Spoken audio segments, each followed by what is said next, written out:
Hello everyone and welcome to this video comparison between a ton of different keyboard switches. Today, in fact, we're going to have a look at the difference between membrane and mechanical keyboard and the difference between a couple of switches of mechanical keyboards.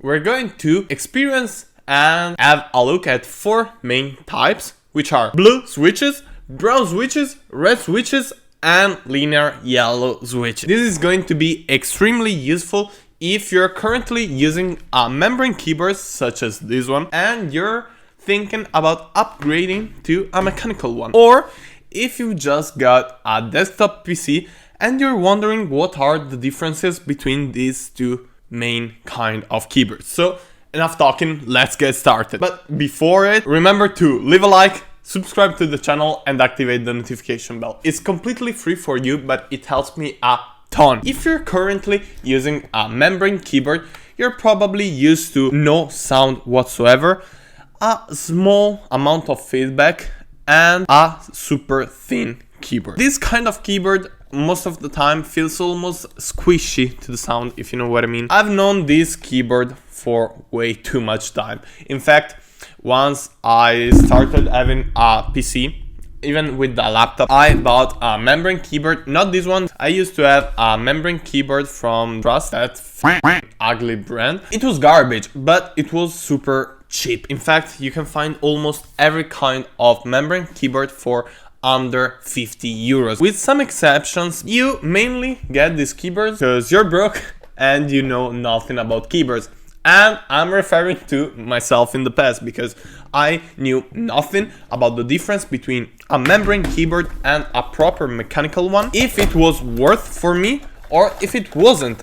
And I kept using a membrane keyboard for way too long. Membrane keyboards are that kind of keyboard that you get in the keyboard plus mousepad plus headphone bundle that you receive for Christmas once your parent understand that you won't give up gaming so easily. Once you've bought your membrane keyboard and you said, okay, that's f***ing garbage, let's move on to a mechanical one. What I did was to buy the cheapest option available because I'm broke, and I bought this blue switch Oki keyboard, which, to be honest, I don't recall actually buying it, but I'm sure it wasn't sent to me for a review because I tried to contact Oki many times for a collab and they ghosted me every single one of them. So I must have bought it and forgot it for good reasons, because these blue switches are garbage. I really don't like them, mainly because of this reason.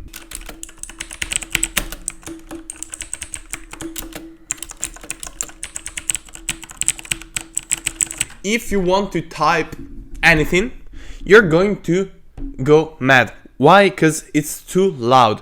The feedback is pretty messed up. Depending on how it feels, I guess, you might need the lightest press of your life, or you may need a slap to actually activate this keyboard. So the reliability and the precision of this kind of switches is kind of messed up. If you're gaming though, gaming only, which means not only a single email is going to be sent by your PC, this is okay because the feedback is much better than just the regular membrane keyboard, and you're most likely using your headphones, so you won't have to hear this sound of madness. I remember I was playing like Minecraft like 6-7 years ago, and my mom was in the same room and she went, "Pietro, what are you doing? Why is that keyboard so loud?" Because I was just playing and this sound is annoying. We can put the Oki keyboard with the blue switches. Let's now switch the switches, pun intended, to something I would actually recommend. This is the Stoga MK22 and it mounts brown switches. I don't love the keycaps on this keyboard, but I've tried brown switches also on the Akko keyboard, which you can find right here on the corner. That was an insanely cool keyboard. That is an insanely cool keyboard, but I gave it to a friend of mine, so I can't show you right now. What can I say about brown switches? They are still designed with gamers in mind, but are way more usable in any kind of situation. Why? Because the reliability and the precision of the switch is way greater. The force required is always the same, and you know when it's going to be activated, the switch. The feedback is more consistent, more solid, and the noise is not nearly compatible to the blue switches. It's still kind of loud, but it's not annoying. You can surely do both some writing, some emails, and gaming, because gaming with this kind of keyboard is great, and you won't go mad.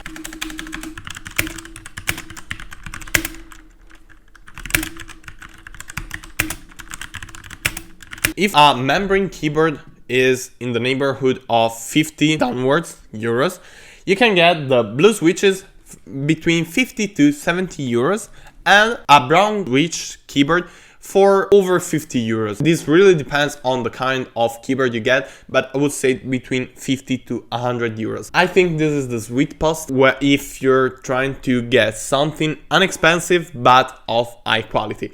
This Toga keyboard I think is around 50 euros. By the way, I'm gonna leave all the links in the description so that you can check out by yourself all the different keyboards. If you're interested in one of them, check the description. Now we move on to the really good keyboards, because we're going to talk about the DreamMachines DreamKey TKL. TKL stands for the kind of format of the keyboard, 10 keyless, which means it doesn't have the numpad, but it has the function keys. And this mounts red switches, as you can see. Red switches are my mainstream favorite key switches, because they're way more silent than the blue and brown switches, but the feedback is more consistent. The force of the feedback is greater. The force required to activate it is a little bit more than the brown switches, but I love it because you can feel the switch itself activating throughout your press. That's a really great feedback to the user.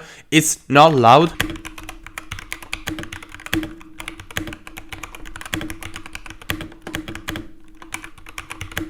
If you want to check out all the reviews of the single keyboard, I'm gonna link them as well. With red switches, I've also tried the HyperX Alloy Origin 60, so that's also a great keyboard, is a compact one. So if you're into that, that might be the best solution for you. And with red switches, you can truly appreciate the gaming experience because of this greater force given to you on the feedback, but you can also write easily because the sound is not annoying, and the feedback also while writing is great. So you know when you've activated a keyboard if you've pressed more than one. To keep it simple, I'm not considering every aspect of keyboards, I'm only talking about key switches because you also need to consider the stiffness of the frame. As you can see, this can't bend at all because it's metal. The keycaps and the lubrication or non-lubrication of the key switches themselves. But I don't want to bother you with a 30-minute long video, and I'm no expert, so I'm sticking to the key switches only. Last but definitely not least, the linear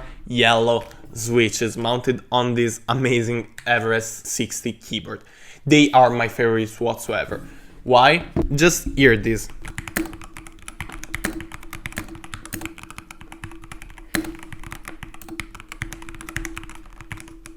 Here the feedback is even more precise. The force required is perfect in my opinion because it's lighter than the red switches, but the force feedback, let's call it, is almost the same. It's unique and it's maybe a little bit stronger also. If you're gaming, you're going to feel when you press it, you're going to feel how much you're pressing it, if it's activated or not, and the travel is really short, so that's great. And if you're typing, which I do a lot of course, both for video clips and emails and so on, the sound is just amazing. It's pretty low but relaxing. I don't know why. Like, hear this. I just love this. But this all comes at a price. And the price is, for this particular model, 140 euros, which is totally worth because it's all aluminum AL. There's great software, the Basecamp software, and the switches, the keycaps are lubricated. Everything feels as smooth as possible.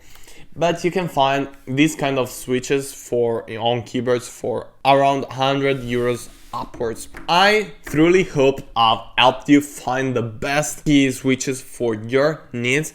If I've missed your favorite key switches, let me know down in the comments and I'll see if I can try it in an upcoming video.